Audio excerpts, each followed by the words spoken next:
Hey friends, it's Catherine here, coming to you today from Nevers Park in South Windsor. So I hope you're having a beautiful day. I'm just getting out, been working, and now I have the rest of the afternoon and the evening off. So here I am, and I wanted to pick up on a couple of things. One was the post I did earlier today, which whether you've seen it or not, it was basically a poem by Kahlil Gibran that I made a couple of comments on. That's really inviting us to check in and see if we are settling, if we are accepting things halfway in our lives, in our relationships, in our work, in our all of us, our honesty, our vulnerability, our willingness to take risks, in our self-love, right? Are we only showing up halfway? Because in his poem, Kahlil Gibran suggests that if we're only showing up halfway, or if we're only accepting, if we're being willing to accept things halfway, then we're not really living life to the fullest. And that the poem is, well, as all of Gibran's poems, very deep, right? It's really inviting us to take a deep dive. But it brought up for me a word that has been reverberating through all of this retrograde energy of, reevaluating, reassessing, releasing, realigning, all the R words.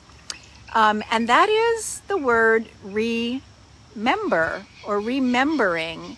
And typically when we think of remembering, we think of it as a memory thing, right? Memory, as bringing something to mind perhaps that we had forgotten, or a suggestion that we keep things in mind, like remember you need to do this, or remember when that thing happened, or remembering maybe a remembrance of another person. But I'm gonna what I've been playing with in the last week or so is the word remembering as the opposite, if you will, of dismembering. So when we dismember something, we take it apart into all of its different pieces.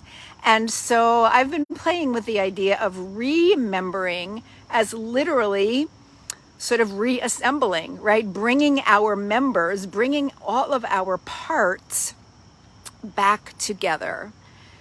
Remembering the truth of ourselves as spiritual beings with all of the gifts and the abilities and the magic of divine spiritual beings of light and love. And so, whoops, gnat in my face. So I wanted to just jump on today and share that with you, to invite you to hold that question. What does it mean to me to remember the truth of who I am? When you think about it in terms of calling back, some people in the shamanic tradition, this might be soul retrieval, right? It could be from trauma healing, pulling down the parts of ourselves that have been held in shadow or in shame, right? That we have separated ourselves from because we were told that those parts of ourselves were unacceptable and that it wasn't okay to bring the fullness of ourselves, the emotional aspect of ourselves, the big aspect, or, you're too big, you're too small, you're too much this, you're not enough that, right? So many aspects from this lifetime, and if you have a belief in other lifetimes, from other lifetimes that have been, that we have been dismembered from. So when I journal a lot. I have books and books and books and books of journaling, for the last 20 years. And I just sat down the other day to do some journaling. Well, actually, this post is about 4 pages long by the time I got to the end of it, but as part of this journaling, I just invited myself to sit with the question, who would I be, or how would I show up if I allowed all of myself, if I felt safe enough to bring all of me out front and center, loud and proud, right? This is who I am. And in case you're wondering, these are not actual birds behind me. I forgot they were here. These are recordings that they put on the pavilion behind me many years ago now. I think they put them there to try to frighten the geese away so that they don't gather here and leave their droppings all over the park. So I apologize. I can't do anything about them. Turned off. There we go. I have a few moments now.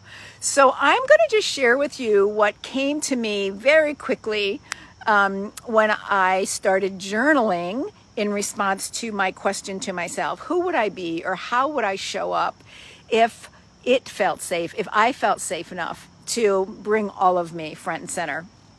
So here's some words. Some may resonate with you, some may not. But I'm just going to share with you what I really wrote very quickly. Open, loving, fierce, non-judgmental, discerning, wise, funny, relatable, authentic, potent, energized, creative, sensual, intuitive, uninhibited, welcoming all of me, emotionally fluid, welcoming all of others, honest, authentic, communicative. Did I say vulnerable already? Transparent, surrendered, grateful, trusting, approachable, expressive, magical, graceful or grace-filled, same thing, joyful or joy-filled, exuberant, mischievous, unafraid, embodies, connected, clear, visual, adventurous, and fearless. So that was my list that literally just came, within a matter of a couple of minutes as I was journaling. I'm sure if I sat longer, I would come up with more, but that was kind of my stream of consciousness. So I'm going to invite you, if you're feeling a little adventurous and curious. Oh, curious. There's another word. I don't know if that was on my list. Definitely curious.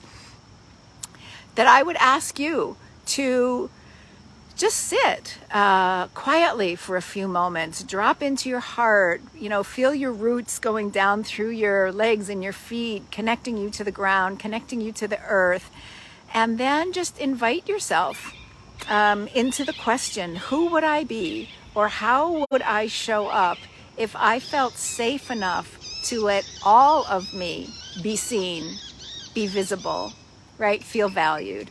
So that's my quick message from today. I and the chattering birds, fake birds, wish you well, a beautiful day, and I will talk to you again soon. All love. Bye now.